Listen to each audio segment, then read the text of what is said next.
Development isn't measured in dollars and cents. It's measured in a girl graduating from school, in a farmer turning a small loan into a livelihood, in clean water reaching a family home for the very first time. In 1976, the member countries of the OPEC Fund came together with a shared belief that development is stronger when nations act in solidarity, and that progress should extend beyond borders. What began as a temporary solution of support grew into a global development institution, and as our partners' needs evolved, so did we. Building expertise, expanding our reach, and offering solutions that help communities thrive. Over 5 decades, we've helped improve millions of lives, bringing electricity to homes and businesses, clean water to families and villages, transport that connects people to work, education and healthcare, and financing that builds businesses and brighter futures. Today, that founding spirit still guides us, because development is built through partnership, through solidarity, and through a shared commitment to helping others. Welcome to the OPEC Fund Development Forum 2026. Ladies and gentlemen, please welcome your MC, Lerato Mbele.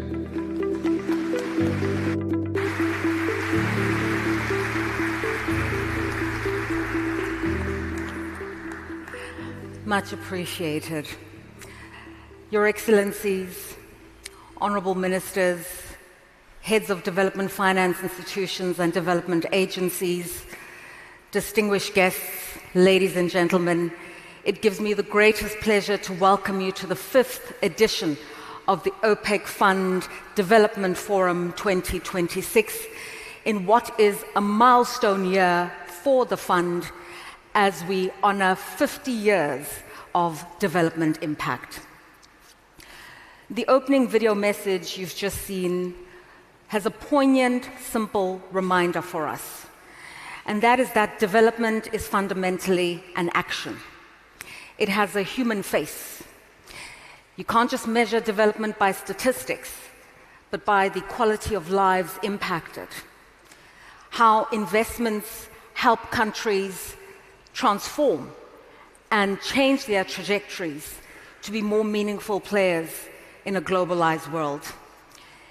In 50 years, the OPEC Fund has sought to do that through partnerships, collaboration, and investing in projects that really help to build sustainability and resilience at the local human level. This year's theme, a transition that empowers tomorrow. That's the overall conference theme for this 5th edition. Because we understand that the world of 2026 is vastly different from the world of 1976, and it requires a different mindset today. This is a new phase, a new era that perhaps needs a new approach to doing development dynamically, inclusively. And so the forum itself has been designed to really create a space for dialoguing in a way that is future forward and starts to cultivate solutions for the future we imagine. And it's designed to be a forum where we dialogue equitably and we co-create that future we imagine. So with those few words, it is my greatest pleasure to be with you once again at this 5th edition of the Development Forum in a milestone Golden Jubilee year for the OPEC Fund. And now it is my honor to introduce to you our first speaker, the visionary leader and president of the OPEC Fund. For his opening remarks, please welcome warmly Dr. Abdul Hamid Al Khalifa.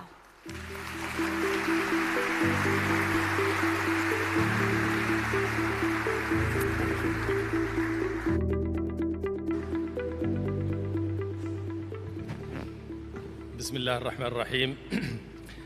Excellencies, Presidents, Prime Ministers, Ministers, ladies and gentlemen. In the city of Vinh Yên in Vietnam, a mother once worried every morning. Her daughter had to travel a long way to school, around Dam Bank Lake. The journey was difficult. Some mornings, the mother was not sure her daughter would arrive safely. Then, a bridge was built. Today, her daughter cycles to school on a shorter, safer route. The journey that once caused worry only takes a few minutes. That is what development finance means when it reaches people.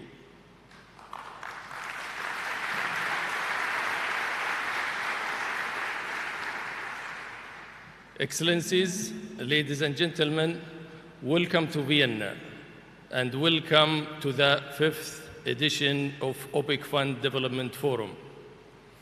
We gather today at another difficult moment for the development finance system. In many ways, the world feels less predictable than it did only a few years ago. Yet, history reminds us that periods of uncertainty are precisely when development cooperation matters most. This year, we mark 50 years since the founding of the OPEC Fund. Not as an institution looks back to its history, but as one entering a new phase of relevance, capability, and responsibility. In 2026, the OPEC Fund expects to deploy nearly $4 billion in partner countries. In 2020, that figure was around $1.5 billion. That increase did not happen by accident. In 2019, our member countries made a deliberate decision to strengthen this institution. Since then, the OPEC Fund has raised more than $6 billion from capital markets, enabling it to do more to support development priorities in 125 countries around the world. What makes this possible is not size alone, but our model, partnerships, co-financing platforms, and relationships built over 50 years. Our purpose did not change. What changed is our capacity to deliver with a greater scale, greater speed, and broader reach. Excellencies, ladies and gentlemen, that purpose goes back to our founding. In 1976, when this institution was founded, many developing countries faced deep financing gaps, urgent infrastructure needs, and difficult economic conditions. Hundreds of millions of people had no access to electricity. Life expectancy in the developing world was around 60 years. Child mortality was high. Nearly half of the world's population lived in extreme poverty. That year, our member countries, despite being developing countries themselves, chose to pool their resources to support the development of other countries. They did so because they believed countries should invest in a shared future. Over the 50 years that followed, the world changed. Extreme poverty fell from 44% to 9%. Life expectancy rose from 60 to 73 years. Child mortality dropped by more than half. The progress was not the result of one institution or one country or one project. It was built through sustained investment, through roads, power grids, water systems, schools, hospitals, ports, trade corridors, and stronger institutions. The OPEC Fund has been part of this story. Over 50 years, we have committed more than $32 billion across more than 4,000 projects, with an estimated total project cost of more than $240 billion. What counts most is what these investments mean for people. Last year alone, projects we completed brought better transport to 2.7 million people, clean water and sanitation to nearly 400,000 people, electricity to more than 300,000 homes, healthcare to 1.38 million people, and economic opportunity to nearly 250,000 women. Excellencies, ladies and gentlemen, development progress cannot be taken for granted. It must be protected, renewed, and expanded continuously. A bridge can shorten a journey to school, but a flood can destroy it overnight. A functioning trade corridor can support millions of livelihoods until a conflict or a disruption closes it. The challenge for development institutions today is to operate across multiple horizons simultaneously. That's why we created the Island Resilient Facility, to help small island developing states manage immediate shocks, while also financing the long-term systems that determine resilience and competitiveness. That's why we launched ESTAR, a $1.5 billion commitment to protect trade flows and help partner countries when the world shifts around them. That's why we are advancing a Green Blue Connect, a $3 billion initiative that brings together water, energy, and the climate considerations, because the real-world challenges required integrated solutions. Excellencies, ladies and gentlemen, the next phase of development will not be defined only by access to capital, but access to systems, reliable energy, resilient infrastructure, digital connectivity, and functioning institutions. The countries that can build these systems effectively will be better positioned to compete, innovate, and create opportunity for their populations. This is why energy access and energy security are no longer sectoral issues. They are the bedrock of any economic strategy.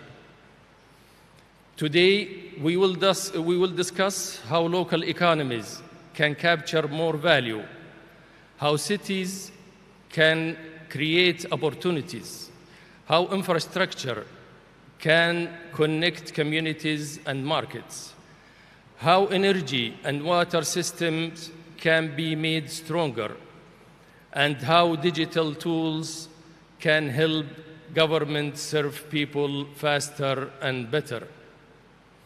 These conversations matter because development is becoming more complex, more interconnected, and more demanding of institutions that can adapt to a changing world.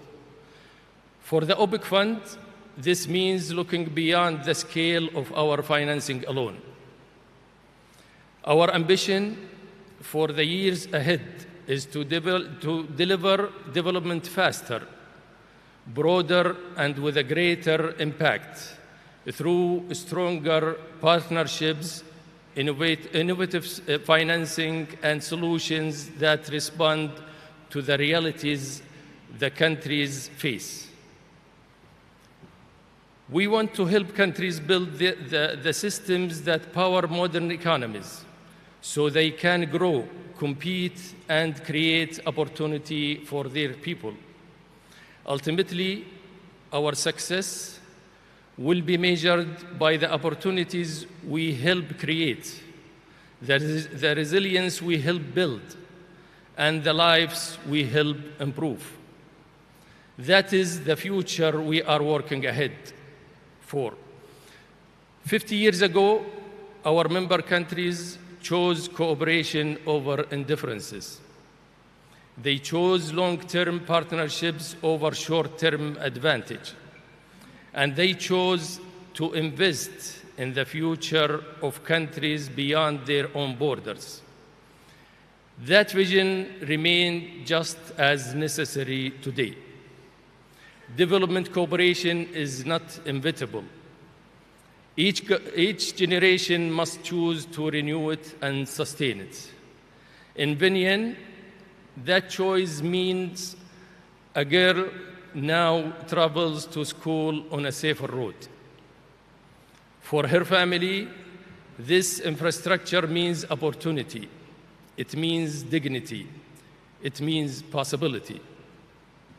Our shared mission is to create these opportunities for millions more people across the countries we serve. As we enter our 50 years,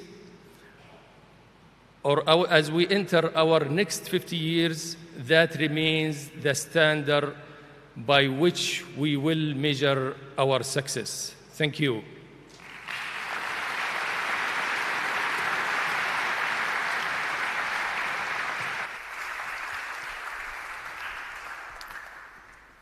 Thank you very much, Dr. Abdul Hamid Al Khalifa. Thank you for your leadership. And we know that to build an organization, you need vision, sound leadership, to establish a sound organizational culture buttressed by good governance. And a lot of that work is supported by a board or a ministerial council. And so now it gives me great pleasure to introduce to you a man who has been a huge champion of the work of the OPEC Fund for International Development. He's also a member of the Ministerial Council, and he also happens to be the Minister of Finance for the Kingdom of Saudi Arabia. Please welcome warmly His Excellency Mohammed Al Jadaan.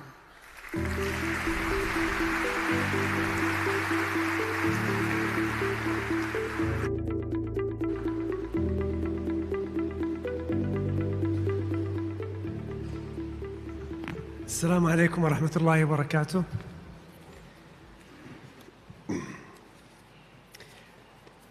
I must admit that it is going to be quite tough to beat Abdul Hamid.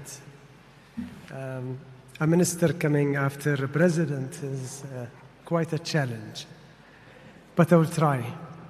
Your Excellencies, distinguished guests, it is really a great honor to extend my congratulations to the OPEC Fund for International Development and its member countries, and this milestone, 50 years of partnership, solidarity, and development impact, as Abdul Hamid rightly said. Over the past half a century, the OPEC Fund has helped address the world's most difficult development challenges. It has supported sustainable development, growth, prosperity, and improved conditions across low and middle-income countries. Its work has helped millions access electricity, quality education, clean energy solutions, expanding economic opportunity, and improving essential services across communities in need. This anniversary is not only a moment to celebrate achievements. It is a moment to take stock of lessons learned and challenge ourselves on what the next 50 years should look like. Today, countries face difficult economic conditions, shaped by uncertainty, fragmentation, geopolitical conflicts, trade tensions, debt vulnerabilities, energy insecurity, and indeed a shifting international development landscape, all threatening to reverse the development goals. To prevent that, the OPEC Fund, together with other development partners, most of whom are represented here today, can help lead in three important directions. First, resilience must be at the heart of our response. Resilience must be strategic, long-term, and proactive, not reactive. Countries strengthen by building adaptable systems that can withstand compounding shocks while maintaining essential services. This requires investment in infrastructure, energy, food security, health, education, and, as importantly, institutional capacity. It also requires inclusive, locally driven policies that diversify and improve livelihoods, stabilize fragile markets, and reduce exposure to future risks. Second point, no country can address development challenges alone. Development finance institutions, including the OPEC Fund, play a vital role in mobilizing resources, sharing knowledge, and supporting innovation. The private sector is also essential in driving investment, creating jobs, and delivering practical solutions. By working together, we can better align our efforts, crowd in capital, and maximize development impact. You have heard His Excellency Dr. Abdel Hamid mentions this very clearly. Third point, and possibly the most important, is trust and country ownership must remain central. Development finance is most effective when aligned with national priorities, responsive to local realities, and built on genuine partnerships. The OPEC Fund can further scale up its activity and engagement with partner countries to ensure that financing strategies align with their development plans and priorities. This will help maximize resource efficiency, strengthen implementation, and deliver impactful results. At the same time, development partners must be candid. And I would stress on this. We actually rely on that candid feedback that development partners provide to us and to other countries who are participating in these activities. Candid candid feedback and advocacy for bold, long-term structural reforms that support resilience, growth, and prosperity. Your Excellencies, 50 years is not a ceiling. It is actually the foundation. Working together, we can protect the gains that we have achieved over the past 50 years, but more importantly, we can build on them with stronger partnerships and shared commitments to a sustainable development in decades to come. Thank you very much for being here.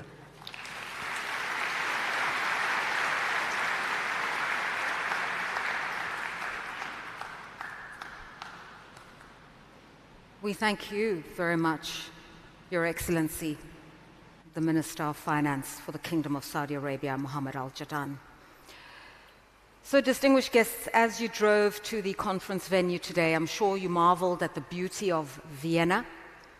And as we sit in this auspicious space, I suppose many of us have also looked up at the ceilings, the frescoes, and just were impressed and enthralled by what we see. So we are being hosted in this elegant and beautiful space, the Hofburg Palace, which is a 13th century building that once served as the imperial residence of the royal family back in the 13th century.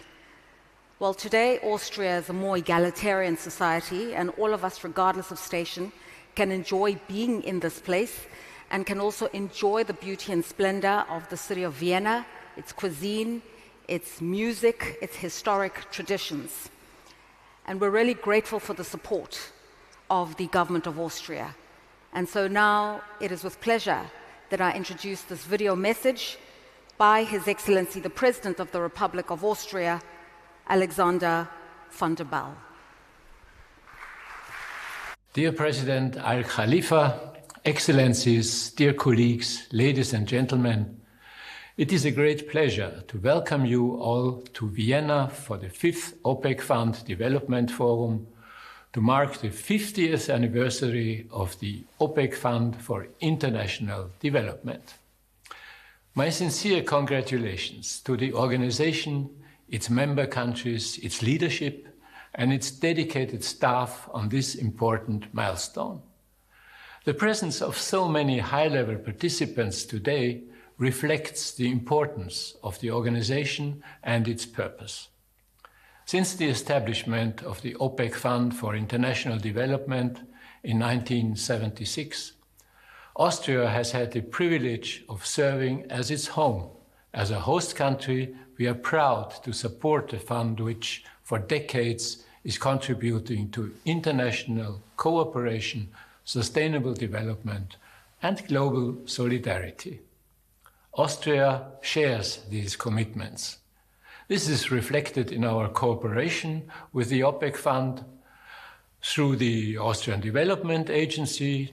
Together we have worked on impactful initiatives from advancing renewable energy in Southern Africa to strengthening education in Nepal.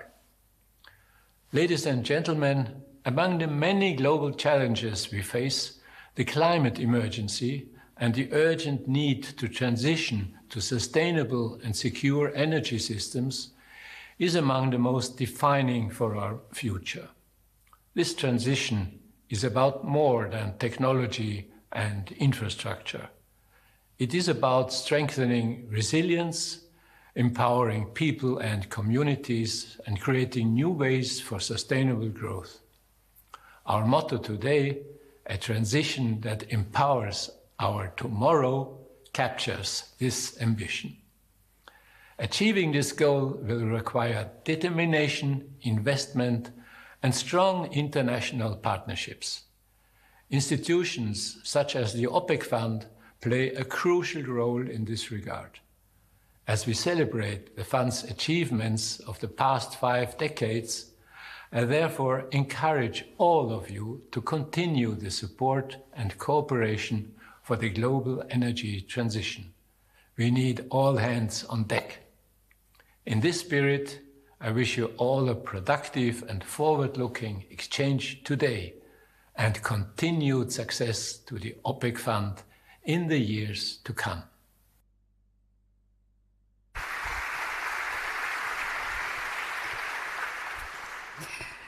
We're grateful for the support, Your Excellency, the President of the Republic of Austria. And His Excellency was also reminding us of our conference theme for this 5th edition, A Transition to Empower Tomorrow. And how do we get there? It's the sub-theme he referenced, by strengthening resilience in vulnerable societies. It's a moot point, but I'll remind us all of it anyway, that we're living in uncertain times. It's been referred to this morning. There's polycrises, climate pressures, exogenous market forces, high inflation, conflict, fragility. But that shouldn't deter us from doing the right things, which is to build better and sustainably. And so now I yield the floor to a man who's going to reflect on this issue of strengthening resilience in vulnerable societies. Please welcome His Excellency, the President of São Tomé and Príncipe, Carlos Manuel Villanova. His Excellency is going to address us in French, so if you need a translation, the headsets are available for you, and the French to English translation is channel 1. Your Excellency, the floor is yours.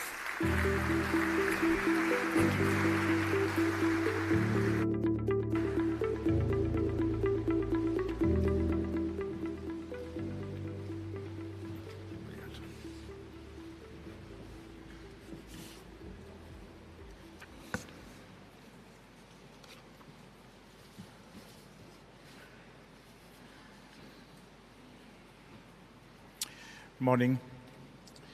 I would like, first of all, to let you know how I made the option to speak in French, and I thank you for your attention. Monsieur le Président du Fonds OPEC, President of the OPEC Fund for International Development, Abdelhamid Dr. Abdelhamid Khalifa, Madame la Première Ministre de Barbados, Prime Minister of Barbados, chers ministres, dear ministers, representatives of the guest countries here, excellencies, ladies and gentlemen. First of all, might I set out my deep gratitude for the kind invitation and the warm welcome shown me and the delegation accompanying me. It's a great honor for me and a genuine privilege to be with you today, to take part in this important meeting. I really appreciate the welcome given me, the spirit of cooperation which characterizes this event, as well as the opportunity given to me to take part in enriching dialogue and a fruitful exchange of experience. São Tomé and Príncipe, 2 islands, 230,000 inhabitants, a country where the ocean is not a backdrop, it's all-defining. It makes us who we are, what we build, and what we risk losing. I've not come to give you a courtesy address. I've come to name a truth which too often in diplomatic circles they try hard to soften. That small island developing states, for them, crisis is not a prospect, it's everyday life. Might I be a little bit more precise? The coastlines are receding. Infrastructures built in one season is destroyed in the next. Communities which have no other option than to constantly adapt. I've been Minister of Public Works, Infrastructure, Natural Resources and the Environment. I stuck to the plans. I saw the damage. I know what it costs to build in an island state and what climate change wipes out. São Tomé and Príncipe gives us less than 0.01% of global greenhouse gases. 0.01%. And yet we pay the highest price. It's unjust. Let's call it by its name. There's a second injustice, more silent, but it's just as devastating. To finance a school, a hospital, a pipeline for drinking water, long-term strategic infrastructure is of use, things which are of use to whole generations, means that a small country like mine must take on short-term borrowing at high rates on markets which don't acknowledge us as trustworthy partners. The international financial system was conceived for large stakeholders. It wasn't conceived for us. Each year, my government is confronted with a choice which no government should have to make, to meet obligations to creditors or to invest in its people. This choice comes from an unjust architecture, what we all collectively have the responsibility to reform. Climate vulnerability and financial vulnerability are two sides of the same coin of injustice. They need a single response. That's why, when I hear people talking about the V2V Compact, I don't mean a new acronym. I mean an architecture of solidarity anchored in reality. Water, education, health. They're the three pillars of human dignity. It's precisely the sectors in which vulnerable states have the most pressing needs and where international financing is the most inadequate. This compact is based on a principle that I unreservedly defend: national ownership. There are countries which experience these challenges which must define the solutions. Not funding agencies, not institutions from their headquarters. Us. We don't want others to think this over for us. We want partners who move forward with us. Ladies and gentlemen, I've come here to make a statement from up front. São Tomé and Príncipe has taken the decision to join the V20 and the V2V Compact. Thank you. It's not a protocol formality. It's a political act, a choice of sovereignty. By joining this compact, we are choosing to be in the coalition which defines the de facto meaning of solidarity. Not as observers, but as stakeholders.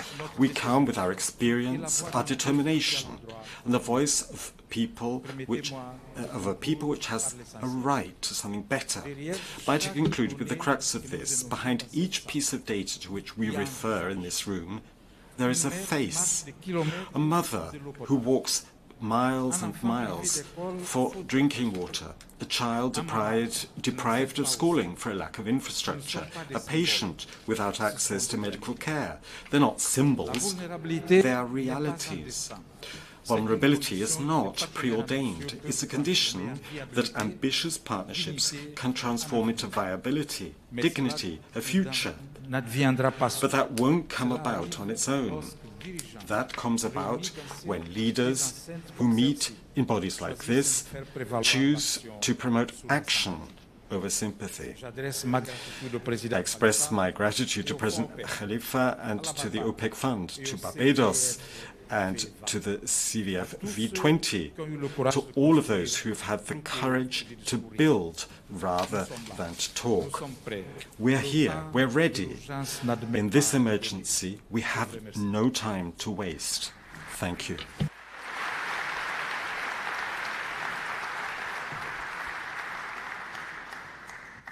Thank you for your reflections, Your Excellency, and reminding us that people-centric leadership matters. International reforms matter to create more equity and inclusion in the world. Thank you for those reflections. As His Excellency the President of São Tomé and Príncipe reflects, it reminds me that many leaders today, many commentators are talking about the need to really improve on multilateralism. Because when multilateralism works better and is executed in the right way, it becomes more agile and proactive. And that's really what we're talking about as we're thinking about the future.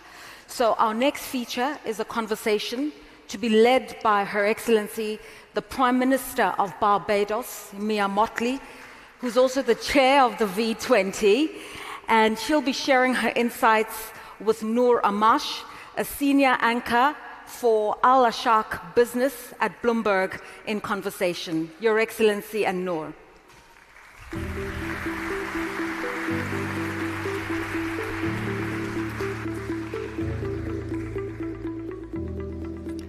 Thank you.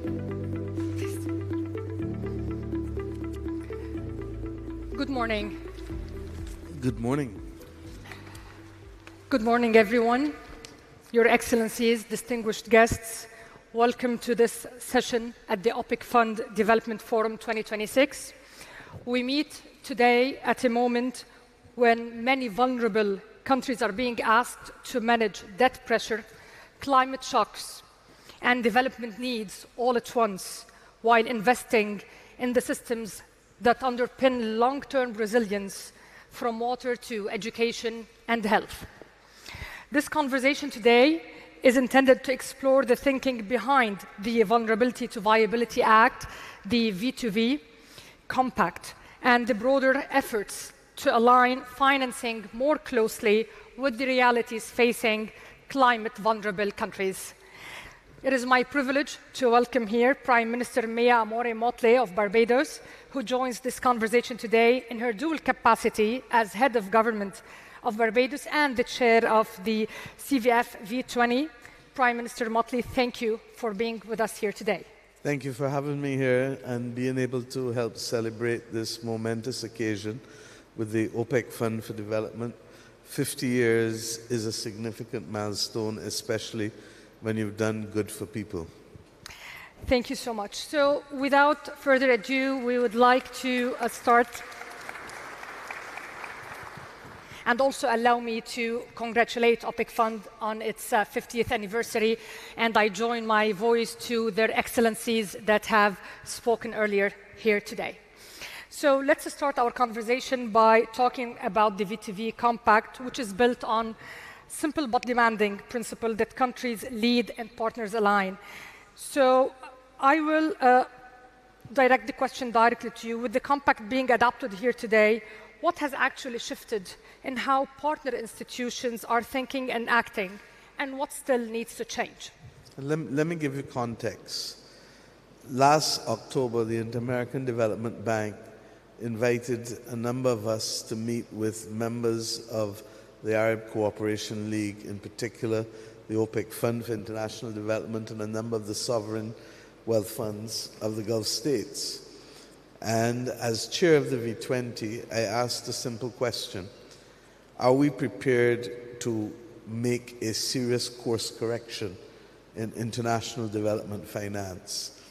And I asked that question because more than 80 years ago, when the institutions that we have now come to accept were being formed, the Bretton Woods institutions and subsequently the multilateral development banks, we saw them being formed in a world that was far more willing to accept the realities of development and willing to be able to create an environment in which people had time.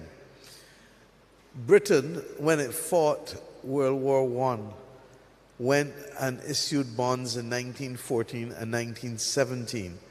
By 1932, they understood that they could not service those bonds while seeking to borrow new money to rebuild infrastructure that had been damaged, and indeed to prepare what might have come, what looked as though would be another war. They were given that time, and they never repaid those bonds until this century, 100 years later. Germany, when it lost World War II, was given the accommodation by the international community to be able to cap its debt service by a percentage of its exports. We don't ask for charity as developing countries of the V20. Our countries are the ones who are on the front line of this climate crisis. But our countries did not cause it, and our countries at the point of independence did not receive a development framework or a bounty to allow us to meet the challenges of the development deficit. That's a lot of fancy language for the fact that we didn't have schools properly equipped, we didn't have enough clinics or hospitals, and in many instances since independence, the water infrastructure where it existed has become aged, and the level of non-revenue water in many of our countries at the same time that we face droughts has increased significantly. So what I proposed on behalf of the V20 countries is let us start with small steps. Let us do the things that fundamentally are critical to human existence. Without education, we have no capacity to lift ourselves beyond the circumstances of our birth, and we have no capacity to be able to facilitate inclusive growth in a community or a country. Without water, well, we simply can't live. Water is the staff of life, as we know. And without health, as I've said for the last few days, we can have many problems in life until we have a health problem, and then we have one problem. Exactly. So that we felt that by targeting education, health, and water, that what we were doing was basic to what human dignity requires, basic to what countries must have as a platform. But what's the problem? If I'm being asked to repay for those investments within 10, 12, 15 years, the scale of debt service is such that you're asking me to choose between that and other development imperatives like security, like coastal protection. There are a whole host like infrastructure, roads, bridges. You heard our president of the OPEC Fund Development talk about the wonderful difference that building a bridge could make simply to the well-being and the mental wellness of parents who were worried about how their children got to school. These things ought not to be the subject of choice, particularly when it is easy for us to match the terms of our investment, the terms of the loan, with the life of the asset which we are building. The hospital in Barbados, which we now have to go and fix, is 60 years old. So why should I borrow 10 and 12-year money to fix a 60-year-old asset, knowing full well that it will last another 40, 50, 60 years, other than perhaps refurbishment and equipment refreshing? Similarly, our water mains are over 100 years old. Why should I have to borrow 15-year money to replace water mains that are going to last at least a century? But you can call it 40 or 50 years if a century is too long a horizon for you. So these are the questions that we asked. And as if there was a special magic in the room, the OPEC Fund for International Development and all of the other sovereign wealth funds felt, I believe, the poignancy of the moment and said they would step up to the plate.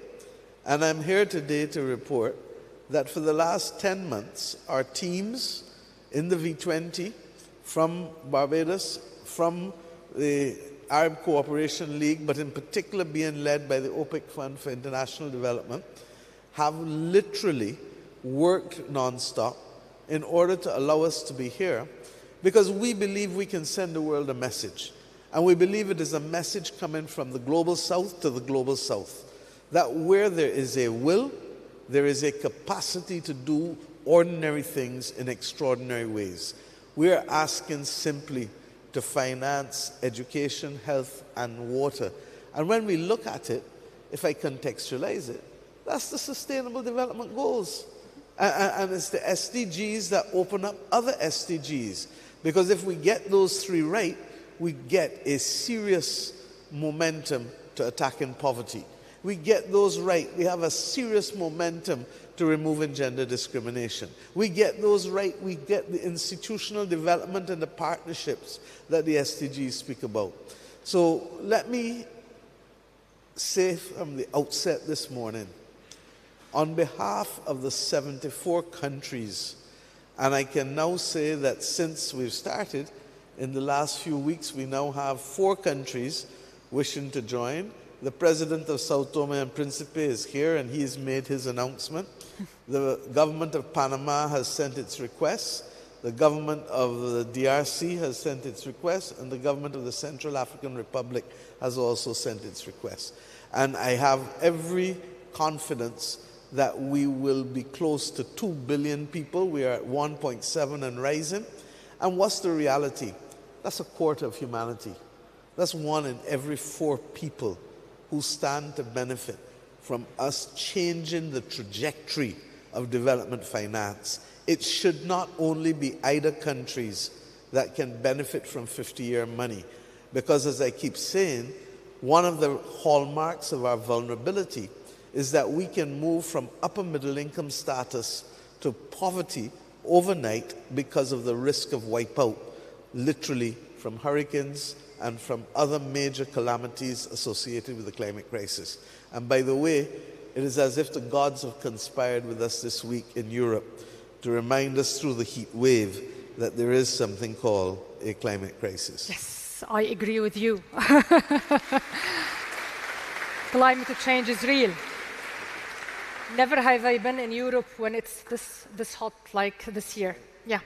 So, Prime Minister, if we were to point to one practical signal of credibility after today, what would show vulnerable countries that this effort is beginning to change the financing behavior and not just the language around it? Okay, so let's get down to basics. The compact that we are launching, vulnerability to viability, is premised on 4 pillars.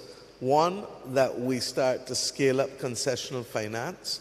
2, that we look at mobilizing private capital so that we can increase the pool of capital available to these countries.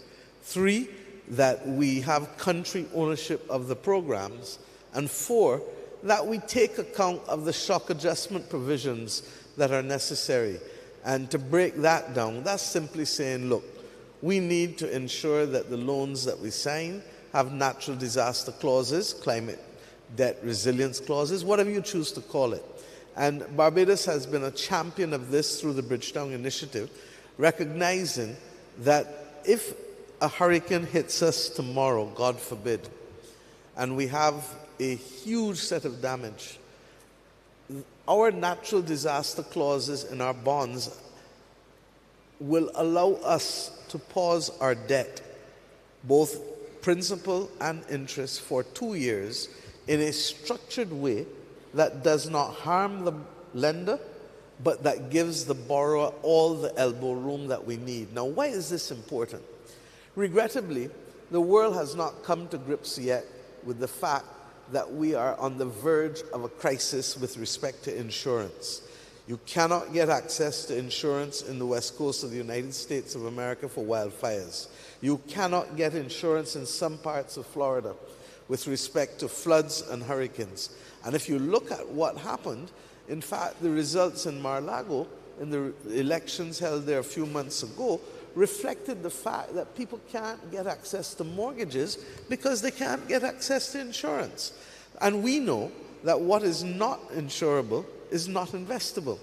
So that when you start to look at the importance of the natural disaster clauses, in our case, it would unlock the equivalent of 18% of GDP over 2 years. There is no company, no country, no entity that will give any country that is the victim of a climate crisis moment the equivalent of 18% of GDP. Of course. But this simple legal metric, and forgive me, I am a lawyer, without harming the lender and in assisting the borrower, immediately changes the possibilities for the protection of people's lives and livelihoods.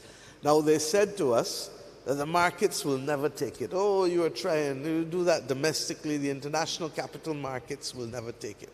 Well, my country went to the international capital markets last year to raise $500 million US on the emerging market index. We got bids of almost 6 times that. And we got not only natural disaster clauses, but pandemic clauses. Because it makes sense. So that these shock provisions are necessary.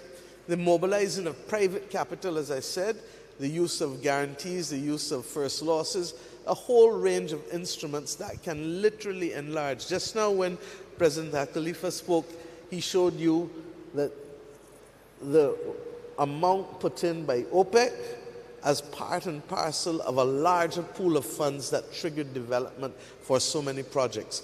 And the ability to bring together, and this is one of the things for which I'm proud, the ability to bring together the African Development Bank, the Inter-American Development Bank, the World Bank, and all of the other major multilateral development banks at this point in time to be able to help 74 countries, soon to be 78 countries, a quarter of the world's humanity, is the right thing at the right time for the right reasons. We are not here to literally make academic proclamations. We are here to make sure that water will be delivered to my people in Barbados. My country is one of the 15 most water-scarce countries, that education and clinics, schools and clinics can be delivered, whether in Sao Tome and Principe, whether in any of the other countries that belong to this entity.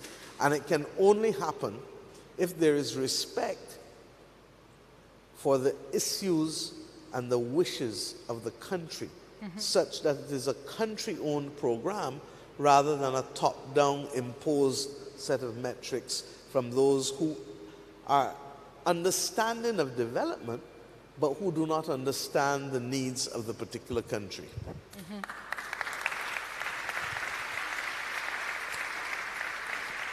Well, that's a strong message you've got here, Prime Minister.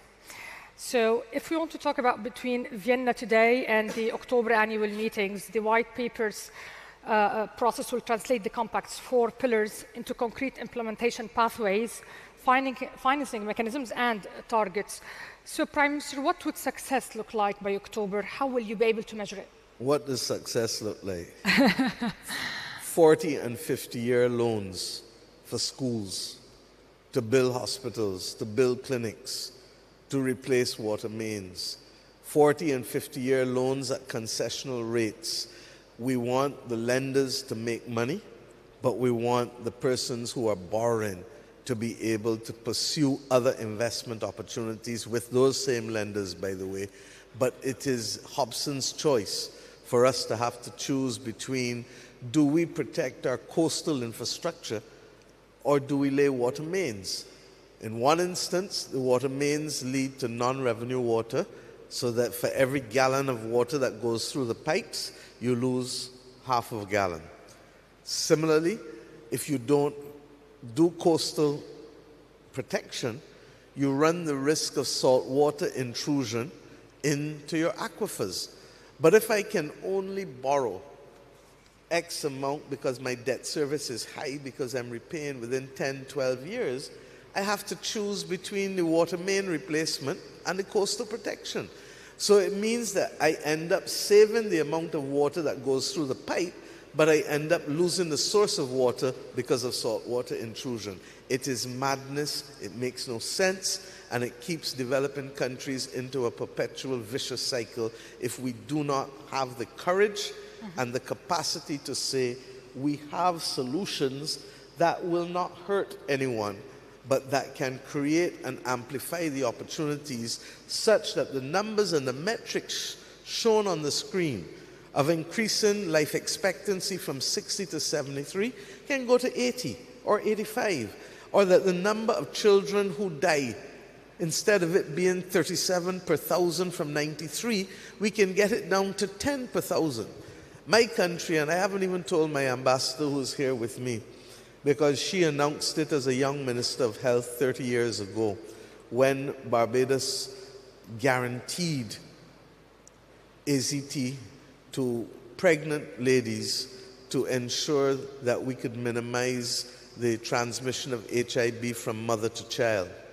Next month, we will declare to the world that we are now completely free with respect to child inheritance of HIV. That is not by serendipity. That is as a result of 30 years of investment and action. It cost our country to provide those pregnant ladies with that medication. And it cost us at a time when perhaps we had other options and other imperatives. but we made the decision that that is what is important. So look, the financial markets today are short-term. Everything is quick, and that's good for those who need to make some fast money. But for those of us who have the responsibility of taking care of people's lives, then we need fairness. Fair for you, yes, to make a return on your investment, but fair to those who borrow to be able to be faithful to the promise of lifting people out of poverty, removing injustice, and creating opportunities for intergenerational wealth transfer. Prime Minister, where is the resistance now when it comes to the financing? Is it the markets? Is it the current situation or environment of high interest rates and tight monetary policy across the globe? Where is the resistance? Is it in the multilateral development bank's abilities? The absence of conversation and the fear of the unknown. Look, my brother, the minister from Saudi Arabia of Finance, is another human being just like me. We can talk. We find common purpose and we make pathways together. That is what is required with the international financial markets, particularly with the credit rating agencies. Every bank in here, every fund in here is frightened for the reality of what does a downgrade look like. But we are seeing a level of geopolitical instability in today's world that is driven exactly because we have not taken care of the people who we should. The people in the north are worried about the migrants from the south. The migrants from the south would like the opportunity to stay home and stay with their families. They do not want to be bombed. They do not want to have to move. They want to be part and parcel of a culture and a community that is theirs. But if there is nothing to eat, or if the climate crisis has made their lands barren and that they are facing drought, then they have to move in order to be able to make a living. We need to recognize that the quickest way to bring about stability globally is by allowing countries to bring development to their people rather than having to force themselves on other people who don't want them. And this is a conversation that needs to be had holistically rather than us having narrow conversations in pockets. And it is the absence of global conversation, it's the absence of bringing people in a room to discuss fundamental matters that have perhaps medium to long-term pathways, but pathways nonetheless that will help us as a world to be faithful to one, the planet and the biodiversity that we must protect so that we can continue to live here. Two, to protect our soils so that we don't have decline in food production and food yields as is starting to happen. To protect our water, because there is no justification for some people having an abundance and others having none. And to protect the opportunity for people to live the best life that they can live. We do not have the conversations. I'm not sure how much conversation has taken place with the credit rating agencies, but they're not from Mars. They're from the planet Earth. And therefore, if we know that this is part of the problem, then let's discuss it. And how can we say so when we already have long-term institutional investors, insurance companies, pension funds, who want assets that have long maturity and give them the opportunity to be able to ensure that they can benefit from the length of those long-ranging instruments. So I really am not sure what is the problem other than an absence of courage and an absence of willingness to sit down in the same room and be able to solve the problem that will make a huge difference to the global south. And that's why I really want to commend the Arab Cooperation League. You know, Bob Marley used to tell us, he who feels it knows it. And perhaps it is because they still remember the days before oil and their own development trajectory, that it has sparked something in their hearts, and to recognize that all we ask for is a level playing field. This is not countries in one section of the world, and that's the beauty of the V20. We have countries from Africa, from the Pacific, from the Indian Ocean, from Latin America, from the Caribbean, We have countries representative of the entire global community. And we've come here with one voice to work with the members of the Arab Cooperation League to celebrate on this Golden Jubilee the possibility of what development finance should look like. And I would hope that the World Bank, which has made some progress, my brother Ajay has really tried to make some progress, will continue to go the distance. Because 50-year loans should not just be for climate-related loans that are transboundary. It ought to be for within countries as well. Because the vulnerability of these countries demands that we make the investments. Every speaker who came on this platform this morning spoke on resilience. Every speaker spoke about resilience and adaptability. If we want that, then we have to confront the facts. And the reality is countries like the great powers of the 20th century who went on their knees needed the benefit of 50 and 100-year loans. Our countries need 40 and 50-year loans. If we can get middle and upper middle income countries getting 40-year loans for education, water and health, and we can get the low income and the HIPC countries getting 50-year loans, which they do with IDA, but IDA has a limited envelope, that is success. Prime Minister.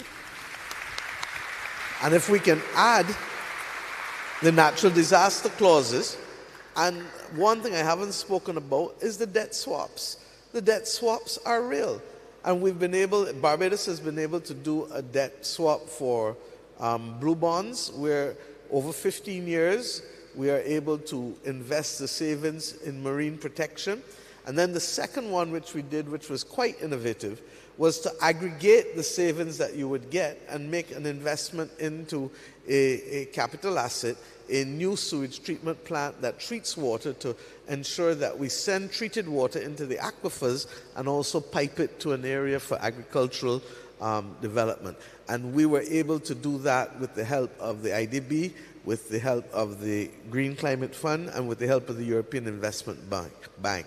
We're now, for the first time, bringing together the World Bank, the IDB, the Latin American Development Bank, CAF, and the Caribbean Development Bank in a debt for social swap, where the savings that will accrue will be used to be able to boost our health sector and to be able to deal with behavioral change, because much of what leads to problems in the health care sector is individual choices of individuals, and therefore we need to be able to make sure that there can be behavioral change as well. So the use of debt swaps, like guarantees, like first loss claims, will help countries significantly in being able to navigate the path of development. Prime Minister, if we speak in a broader picture here, we're at an age, we're in a situation where even developing countries are tackling high debt to GDP ratios, from the United States all the way to some European countries and other developing countries as well. What is the opportunity cost now that multilateral development institutions and banks have to forego in order to assist climate countries affected by the climate change, countries like Barbados and other countries that are in actual need? So there's an opportunity cost forgone here. How can we convince them to forego this? The reality is that if we don't have countries stepping up with pace and at scale, we're going to see more countries fall through the cracks. And this is happening at a time when the North Atlantic countries are facing fiscal difficulties. And then those fiscal difficulties are compounded by the lure to spend money on defense contracts because of the spectacle of war across the globe.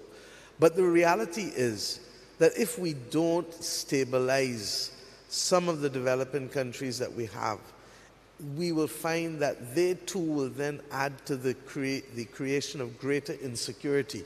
In my own region, we have Haiti that is still undergoing the most difficult conditions as a result of lack of human security with the presence of the gangs.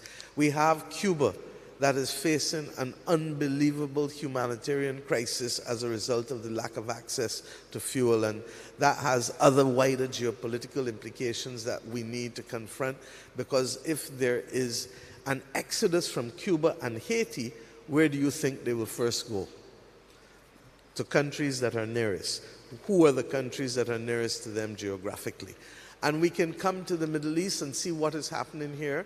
And I really hope that peace will reign, because the actions in this part of the world, in the Middle East, are having global implications with respect to persons' access to fuel, with respect to inflation, with respect to lack of security, because at the end of the day, if countries are spending more money investing in subsidizing fuel to be able to protect people, it means that they're spending less money elsewhere.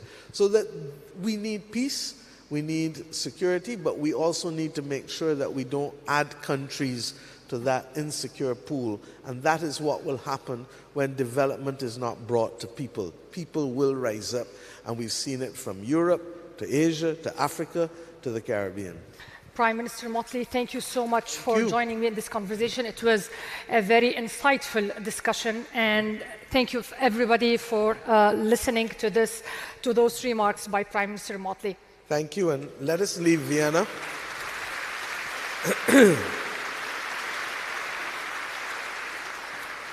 Thank you, and let us leave Vienna with a clear purpose that it is our duty not to be able to reflect that we signed an agreement or a compact here, but that this is what is going to make a difference to water flowing, children learning, and people being healed. Thank you.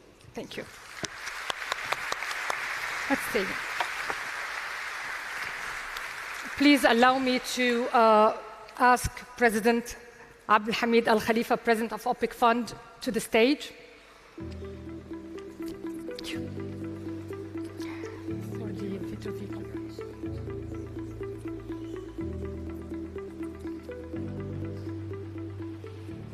Well, thank you, Prime Minister, for your leadership and for working together for the benefit of vulnerable countries and vulnerable people.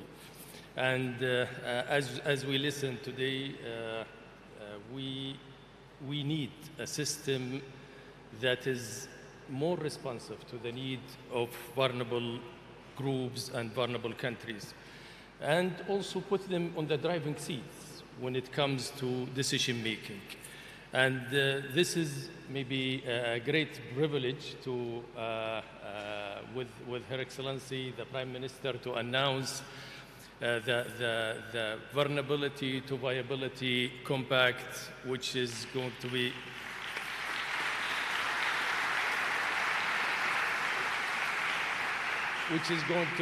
not only between OPEC Fund and Barbados, but vulnerable countries. It is 74 countries around the world. 78. And now 78 with the 4 countries that you mentioned. But also with a good partners when it comes to the development, good partners, institutions, 14 of them. And also in addition to the Arab Coordination Group, which yesterday all of them announced their support for that. So this is very important. As Your Excellency mentioned, it will not only adapt the current system, but also will focus in 3 areas: finance or concessional finance, and the tenor of those loans, which is very important to take care of, but also mobilizing more resources, using the resources of private sector, which is very important. The third element, which is extremely important, is putting the countries on the driving seats when it comes to their priorities, which is very important for the development and also the impact that any development action will have on the ground. So this is a great privilege to have you. And I would also call on our partners to also join us here on the stage for a picture, just to commemorate this occasion. Yeah, thank you. Thank you. Thank you. And while our partners are joining us, I just really, on behalf of the 78 countries, want to say a profound thank you for being able to bring dignity to almost a quarter of the world's population. Thank you very much.